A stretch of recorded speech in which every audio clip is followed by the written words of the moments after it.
Hello friends, स्वागत है आपका मेरे YouTube चैनल हिंदी कानूनी जानकारी में। आज हम बात करेंगे भारतीय संविधान के अनुच्छेद 114 के बारे में। यदि आप भारतीय संविधान से रिलेटेड आप पिछला वीडियो देखना चाहते हैं तो आप यहां पर क्लिक करें। यहां से आपको भारतीय संविधान का पिछला वीडियो मिल जाएगा। हम बात करते हैं भारतीय संविधान के अनुच्छेद 114 के बारे में। ये कहता है विनियोग विधेयक, यानी कि अब कौन सा वाला विधेयक लाया जाना है। विधेयक मतलब क्या होता है? विधेयक यानी कि बिल, यानी कि जब कोई दस्तावेज जब तक कानून नहीं बन जाता, एक प्रारूप के रूप में रहता है, उस पर राष्ट्रपति द्वारा साइन नहीं कर दिए जाते, लोकसभा द्वारा और राज्यसभा द्वारा उसे पारित नहीं कर दिया जाता, तब तक वो एक प्रारूप के रूप में ही रहता है, वह विधेयक ही रहता है, वह कानून नहीं बनता। तो हम बात कर रहे हैं विनियोग विधेयक। विनियोग विधेयक क्यों? देखो, हमने भारतीय संविधान के अनुच्छेद 112 में बजट के बारे में पढ़ा। बजट यानी कि कोई भी काम करना है तो उसके लिए कितना बजट लगेगा, या ये कहें कि भारत सरकार के द्वारा वित्तीय बजट लाया जाता है, यानी कि वार्षिक बजट प्रस्तुत किया जाता है। कौन कौन से काम कर दिए गए हैं, कौन कौन से काम अधूरे रह गए हैं, और जो अधूरे रह गए हैं उन कामों को किया जाना है, साथ में ही नए निर्माण किया जाना है। तो इस प्रकार से बजट प्रस्तुत किया जाता है। बजट प्रस्तुत होने के बाद हमने भारतीय संविधान के अनुच्छेद 113 में पढ़ा था कि यदि कोई बजट पेश किया गया है, बजट पारित किया गया है, तो उसके बाद उसका आकलन किया जाएगा कि भैया खर्चा कितना आएगा। मान लेते हैं कि एक पुल का निर्माण किया जाना है, अब पुल बनाने में खर्चा कितना आएगा, तो उसके बारे में वहां पर विचार किया जाता है। लोकसभा के द्वारा उसकी अनुमति दी जानी है या अनुमति नहीं दी जानी है, इसका निर्णय किया जाता है। इसके बाद आती है विनियोग बजट के बारे में, ये विनियोग विधेयक के बारे में। विनियोग विधेयक जो है भारतीय संविधान के अनुच्छेद 114 में दिया गया है। विनियोग विधेयक को आप इस तरह से समझें कि ये कोषालय है। कोषालय यानी कि खजाना है। अब खजाने में से रुपया निकाला जाना है, इसके लिए बजट प्रस्तुत किया जाता है। बजट नहीं, विधेयक प्रस्तुत किया जाता है, बिल प्रस्तुत किया जाता है। यानी कि 112 में तो बजट हो गया, 113 में खर्चा कितना आएगा उसकी अनुमति लोकसभा ने दी है या नहीं दी है, इसका निर्णय हो गया। मान लेते हैं कि लोकसभा ने अनुमति दे दी, तो अनुमति देने के बाद खजाने में से रुपया निकाला जाना है ना, तो कितना रुपया निकाला जाना है ये तय करता है भारतीय संविधान का अनुच्छेद 114 विनियोग विधेयक। तो विनियोग विधेयक में क्या लिखा हुआ है इसके बारे में हम पढ़ रहे हैं। इसमें लिखा हुआ है कि लोकसभा द्वारा अनुच्छेद 113 के अधीन अनुदान किए जाने के पश्चात यथाशक्य शीघ्र भारत की संचित निधि से, यानी कि भारत की जो संचित निधि है उस निधि के माध्यम से जो पैसा है वो निकाला जाएगा। कहाँ से निकाला जाएगा? ये निकाला जाएगा कोषालय से। कोषालय यानी कि संचित निधि। संचित निधि मतलब कि जहां भारत ने निधि को यानी कि रुपए पैसे को संचित करके रखा हुआ है और वो किसी विशेष उद्देश्य की पूर्ति के लिए उसको उपयोग में किया जाना है। इस उद्देश्य के लिए संचित निधि से रुपया निकाला जाएगा। लेकिन कब? जब भारतीय संविधान के अनुच्छेद 113 के अंतर्गत कोई बजट प्रस्तुत किया गया था और उस बजट पर लोकसभा के द्वारा अनुमति दे दी गई है, तब भारतीय संविधान का अनुच्छेद 114 लागू होगा। क्या लिखा हुआ है इस संबंध में? पढ़ लिया हमने। तो नंबर 1 में लिखा हुआ है कि लोकसभा द्वारा इस प्रकार किए गए अनुदानों की या भारत की संचित निधि पर भारित किंतु संसद के समक्ष पहले रखे गए विवरण में दर्शित रकम में से किसी भी दशा में अनधिक व्यय, यानी कि जो बजट प्रस्तुत किया गया था, बजट में मान लेते हैं कि कोई पुल बनाने का काम करने के लिए कहा गया था, भैया एक पुल बनाया जाना, बजट प्रस्तुत हो गया। भारतीय संविधान के अनुच्छेद 113 के अंतर्गत ये भी पास हो गया कि भैया उसमें खर्चा कितना आएगा। मान लेते हैं कि उन्होंने तय कर लिया कि भैया 2000 करोड़ रुपए का खर्चा आएगा पुल बनाने में। तो जब ये तय हो गया कि पुल बनाने में 2000 करोड़ रुपए का खर्च आना है, तो ऐसे समय में भारतीय संविधान के अनुच्छेद 114 के अंतर्गत अब ये रुपया निकाला जाना है। तो कितना रुपया निकाला जाएगा भैया? अब ये बताइए कि जब 2000 करोड़ की मंजूरी हुई है तो क्या 3000 करोड़ निकाल लें क्या? नहीं, ऐसा नहीं। तो इसमें ये लिख दिया गया अनधिक व्यय, यानी कि जो व्यय मंजूर हुआ है उससे ज्यादा नहीं होना चाहिए। मान लेते हैं 2000 करोड़ व्यय मंजूर हुआ है, तो 2000 करोड़ रुपया निकाला जा सकता है, ठीक है ना। तो अनधिक व्यय की पूर्ति के लिए अपेक्षित सभी धनराशियों के विनियोग का उपबंध करने के लिए विधेयक पुनर्स्थापित किया जाएगा।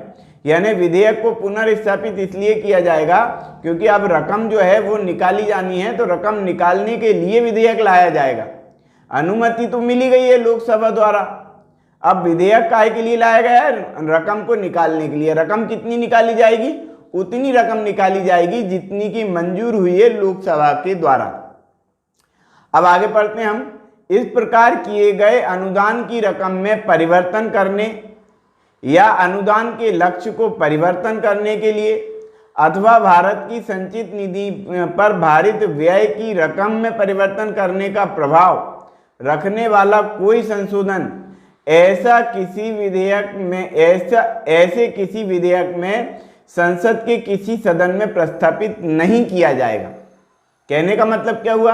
कहने का मतलब ये हुआ कि जब पुल बनाने के लिए रुपए की मंजूरी की गई संसद उसके लोकसभा के द्वारा, और पुल बनाने के लिए भैया खर्चा निकाल लिया गया कि 2000 करोड़ रुपए का खर्चा आएगा। अब जब खर्चा निकाल लिया गया है, पुल बनाने के लिए काम चालू करना है, उसके लिए 2000 करोड़ रुपए की आवश्यकता है, वो भी हो गया। तो ऐसे समय में यदि यहाँ पर ये कह दिया गया कि अब ऐसा कर दिया जाए कि नहीं भैया अब पुल नहीं बनाएंगे, वो 2000 करोड़ रुपए निकाल लेते हैं और उसकी एक बिल्डिंग बनाएंगे अपन, तो ऐसा नहीं है। यानी कि ऐसी कोई भी बात उस विधेयक में नहीं कही जाएगी, वो संसद में, उस संसद के किसी भी सदन में नहीं की जाएगी। कैसी वाली बात? कि जब मंजूरी हो गई है पुल बनाने की, तो फिर बिल्डिंग बनाने के लिए रुपए काम में नहीं लाया जाएगा, ऐसा कहा गया। और ऐसा ही कोई लक्ष्य निर्धारित भी नहीं किया जाएगा। यही तो कहा गया है क्या? कि अनुदान की रकम में परिवर्तन करने के लिए, यानी कि 2000 करोड़ रुपए से कम करके उसको 1000 करोड़ कर दो, ऐसा करने के लिए कोई विधेयक नहीं लाया जाएगा। विधेयक में कोई बात नहीं की जाएगी।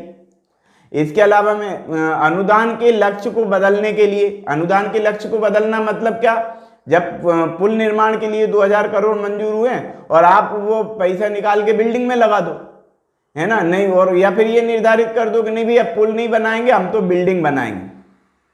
तो अनुदान के लक्ष्य को परिवर्तित करने के लिए, बदलने के लिए, या भारत की संचित निधि पर भारित व्यय की रकम में परिवर्तन करने के लिए ऐसा कोई भी संशोधन विधेयक नहीं लाया जाएगा, या विधेयक में इस प्रकार की कोई बात भारतीय संविधान के अनुच्छेद 114 के अंतर्गत नहीं की जाएगी।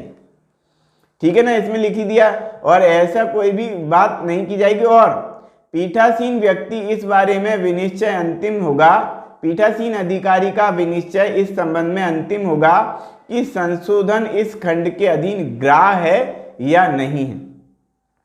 यानी पीठासीन अधिकारी है, जो भी पीठासीन अधिकारी हो, लोकसभा का जो अध्यक्ष हो, तो ऐसे समय में जो पीठासीन अधिकारी हो वह अपना निर्णय, अंतिम निर्णय सुनाएगा कि भैया ये जो परिवर्तन किया जा रहा है, ये परिवर्तन उचित है या अनुचित है। यानी कि भारतीय संविधान का अनुच्छेद 114 के अंतर्गत परिवर्तन हो सकता है, जितना हो सकता है उतना ही किया जाएगा।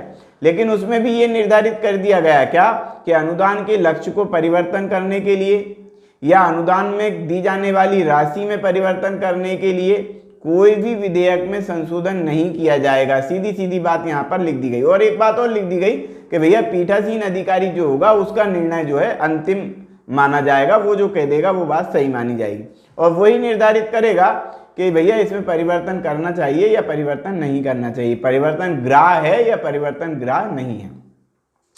आगे की बात कही गई कि अनुच्छेद 115 और अनुच्छेद 116 के उपबंधों के अधीन रहते हुए, अनुच्छेद 115 में क्या बताया गया? अनुच्छेद 115 में बताया गया अनुपूरक बजट। मान लेते हैं कि जो पुल बनाने के लिए 2000 करोड़ रुपए मंजूर किए गए थे, अब उस पुल को बनने में 2 से 3 साल लग गए। अब 3 साल लग गए तो क्या करें, महंगाई बढ़ गई, ईंट के, गिट्टी के, रेती के, सीमेंट के भाव बढ़ गए। अब वो 2000 करोड़ में काम ही नहीं हो पा रहा है। तो इसलिए अनुपूरक बजट लाया जाता है कि भैया थोड़ा पैसे की और ज़रूरत पड़ेगी तभी ये काम पूरा हो पाएगा। तो अनुपूरक बजट की मंजूरी अनुच्छेद 115 में बताई गई है।